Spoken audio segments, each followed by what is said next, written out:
If there is one practical thing that Democrats can do right now that would help them regain power, it's never speak to Trump in person. No, I'm kidding. That's stupid. No, it's this. Inspire your moderates to vote in the primaries. Get that base excited. You have the numbers. After Congressman Moulton made his comment about his daughter not getting run over, he added, "But as a Democrat, I'm supposed to be afraid to say that." Well, then change what you're supposed to be afraid of. The DNC is in chaos, and Maher isn't holding back. You'd expect a party with no leader, The sharp-tongued host Bill Maher didn't hold back, going straight after Alexandria Ocasio-Cortez and the Democrats for ignoring hard lessons from their last major defeat. His criticism was direct, intense, and impossible to ignore, immediately setting the tone for a heated discussion. All the time. Why haven't you ever had Hillary or Bill Clinton on? Why didn't you have Kamala on during the last campaign? You think we don't ask? We ask these people every week. They say no. It took 8 years and a petition to get Obama on. And these are people, all people I voted for. Think about that. They're afraid to come on the show of a guy who voted for them. Bill Maher opened up about feeling sidelined by the very party he has supported for years. Despite backing Democrats with his platform, influence, and voice, they've repeatedly avoided appearing on his show.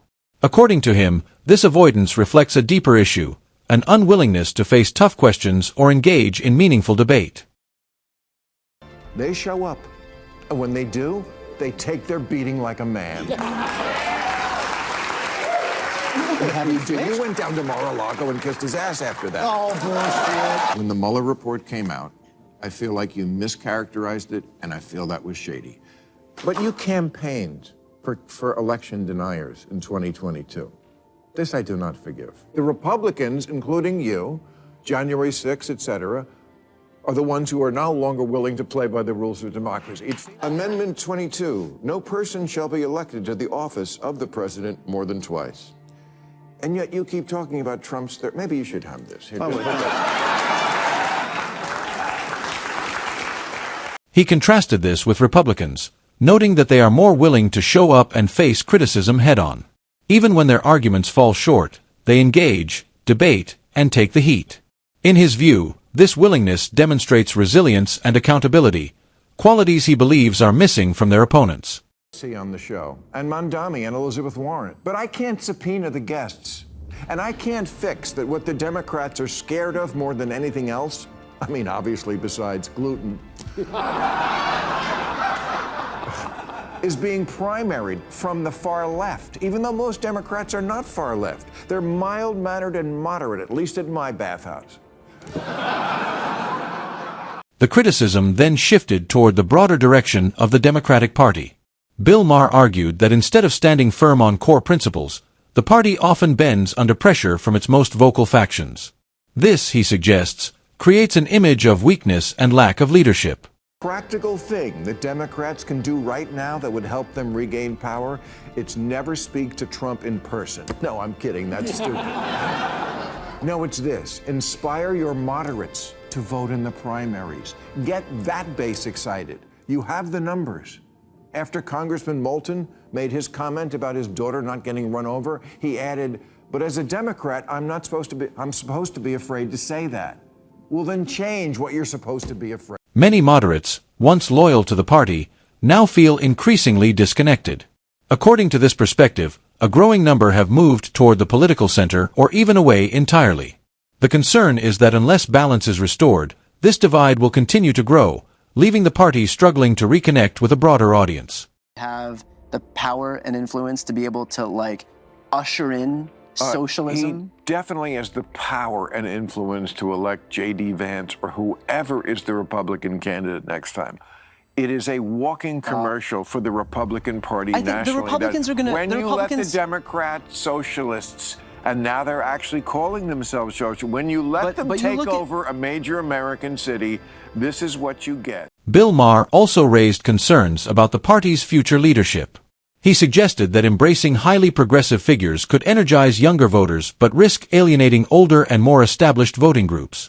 The challenge, as he framed it, lies in bridging generational and ideological gaps. With a psycho who all they care about is controlling you, they're very good at diagnosing problems. Yeah. They're very good at figuring out what your weak points are. And that's, I would argue, what a lot of these people are doing. That's right. They recognize that if you can focus on these problems. The discussion turned toward rising political figures and their messaging. Critics argue that some leaders capitalize on frustration rather than offering practical solutions, using strong rhetoric to gain attention while failing to address underlying issues effectively. For a guy like you, who you spent your whole life talking about how government tries to do too much, which it does, and spends too much, and here you have Trump, who is the Republican, who is aggrandizing more power than anybody, as we just talked about, and on the other side, you have the guy running in New York, Mandami, right? Okay, who's like a straight-up communist. I mean, he is. He talks about, you know, the things that communists say. I mean, he wants free grocery stores, free buses. I want him to win. You want him to win? Yeah. I think every 20 years or so. Wait. We need every 20 years or so, we need a conspicuous, confined experiment with socialism so we can crack it up again. The discussion turned toward rising political figures and their messaging.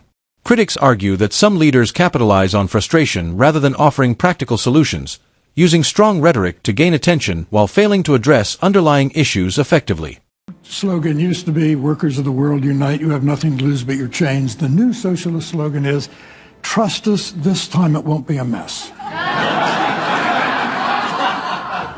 So, you know, when the post-war Labour government in Britain was about to get started, one of their leading lights was a socialist named Nurian Bevan. He said, what could go wrong? He said, we have a nation bedded on coal, surrounded by fish. It would take an organizational genius to have a shortage of either. In 3 years, they had a shortage of both. That's socialism. Supporters of this viewpoint emphasize the importance of critical thinking among voters. They argue that political messaging should be examined carefully, beyond emotional appeal, to understand its long-term implications on society and governance. The usual suspects on the far left that the saying is, when you're in a hole, stop digging, not keep digging. Talk about doubling down on what got you fucked in the first place. Even the one concession I've heard a few people on the losing side offer, that liberals should stop saying the Trump voters are stupid, comes with a kind of unspoken parentheses, we know they are. The debate extended into economic systems, with arguments comparing different models. Some critics claim that while no system is perfect, policies must be judged based on outcomes, sustainability, and their impact on opportunity and growth. Bad news for you. They don't have a monopoly on stupid. You wear Queers for Palestine t-shirts and masks 2 years after the pandemic ended. And you can't define woman, I mean person who menstruates. You're the teachers' union education party, and you've turned schools and colleges into a joke. You just lost a crazy contest to an actual crazy person. Another key point raised was the growing divide in political discourse. Labeling opposing views without engaging in discussion, critics argue, creates echo chambers and deepens polarization. This approach, they say, prevents meaningful dialogue and mutual understanding.